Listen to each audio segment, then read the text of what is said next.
Joe Lindsley, as every Monday, is back. When I read your messages before we go on air, you see my face is just like banana. So we got the car, it's delivered. The drone is delivered. And you haven't started even yet, I assume, from the messages that it's really... Okay, so go on, because we know we got lots of messages from people around the world. It's incredible. Go on. Well, yeah, thanks to the audience watching here and on YouTube. We've gotten such amazing response. And, the key, the counteroffensive, I think, as everyone realizes, is very slow and very methodical. The Russians had so much time to lay minefields in the fields of Zaporizhia and Donbass. And so Ukrainians have to move very carefully and very slowly, and they need every bit of support they can get. Everyone here in this country knows individual soldiers, and you know their stories, you know what they need. And so we got a truck for Vlad 2 weeks ago. This past week, we got a drone for Maryna. She and her husband both signed up to fight. She's a drone operator, a $3,500 drone. She's going to tinker with it and make it even more effective, make it worth, a lot more than that. And then we got a night vision, or the night vision for the medic, Ivan. That's on the way to him. He doesn't have it yet. And then now we have some new requests. So if anyone wants to continue helping, UkrainianFreedomNews.com, click on the yellow banner at the top, and we can take tax-deductible donations. We need $10,000 for a truck for Mikita. Mikita, that's not his real name. He's in an intel unit. He goes behind Russian lines.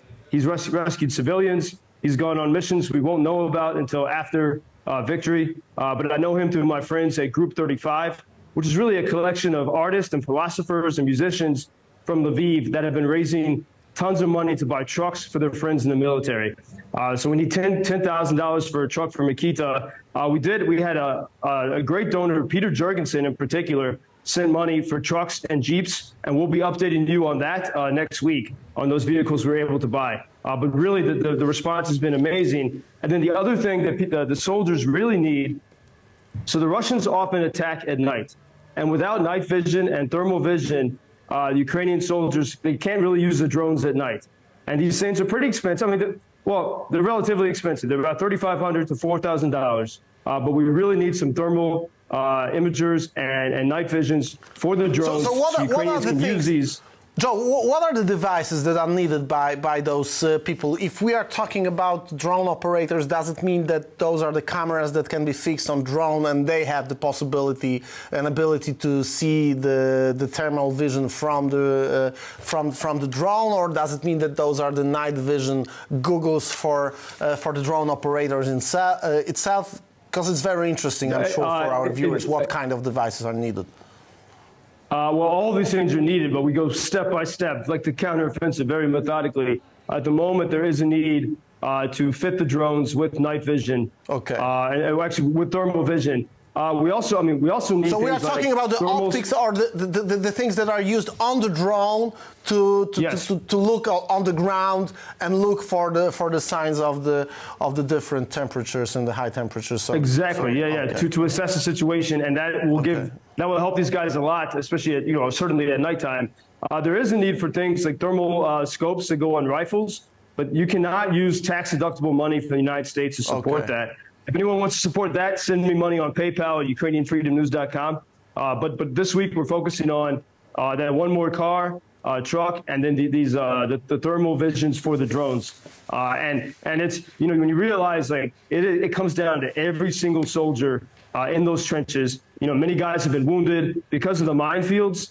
Many people have lost limbs. In fact, the Russians have been firing using rockets to scatter mines in fields that have been previously cleared. So the mine situation is very dangerous and difficult, and that's why the progress is slow, but it's steady. Ukrainians day by day are making small gains, and they're pushing in the right direction. Okay, so thanks again. If our viewers all around the world want to help, on Monday we usually keep you informed on the things that Joe managed to deliver to the people over there. You've sent me a message from a man from Australia. Thanks, guys. It's amazing. I mean, it's really amazing. When we started like 1 year ago this program, I didn't think that we can reach guys in Australia wanting to help people fighting in Ukraine. That's incredible. Joe. Yeah, by the way, that guy from Australia, he is a double amputee, and he said, I want to do everything I can to help those who've lost their legs and arms. So it's amazing to see this support. Actually, I don't know why didn't I think about it before. I think that we should have him on program. Well, that's a great idea. Yeah. Let's try. This is the resistance of free people around the world against tyranny. It's a beautiful thing. That's true. We'll try. We'll try to reach him. We don't know because this idea just came up as we speak, so we don't know if he's going to want to do this. But we strongly encourage you because we would like to hear about the reasons for which people from that far with such a history want to help in this war. Joe, but there are very dramatic things that are going on right now, and you inform us about each and every rocket attack on every city, and every death is a tragedy, and we hear over and over again about the people who are dying in those attacks. But when things like this happen, we realize that this famous phrase about Ukraine fighting with the diamonds, with the people, the best of the best people in their society, against this Wagner bandits and the war criminals and the criminals who are attacking this country. A famous writer. I know her books were translated to Polish, to many languages. Her last Twitter info is breathtaking. She is one of the victims, and I believe that based on the things that she wrote about her and what she does or she did on the battlefield, I'm not sure if it was just an accidental attack. Could you describe it? Could you tell us what happened? Yeah, so on June 27th, last week, the Russians sent 2 missiles to a civilian complex in Kramatorsk, and it was a very crowded restaurant, really the only restaurant that was still standing in the city, Ria Pizza. And there were volunteers, riders, there were soldiers, because, it's the only place to go. And Ukraine is a horizontal democratic society, so it's about people collaborating and helping each other, and so cafes are important places for that. And the Russians sent 2 missiles to this place, and in fact, today, in the past couple of days, Sergei Lavrov, the foreign minister of Russia, said that this was intentional. He said, we will continue destroying Ukrainians because they have declared a war on us. I saw a photo of the father of 2 14-year-old twin girls who were killed. They were having dinner at the pizzeria. And then there was Victoria Amelina, award-winning Ukrainian writer. She was there with some Colombian journalists and writers. And there was a famous Colombian writer, Hector Abad. And he had an interview with the Spanish newspaper El País. And he described it like this. We were having a laugh, and suddenly we found ourselves in hell. Thank you for introducing Ukraine on your social media pages.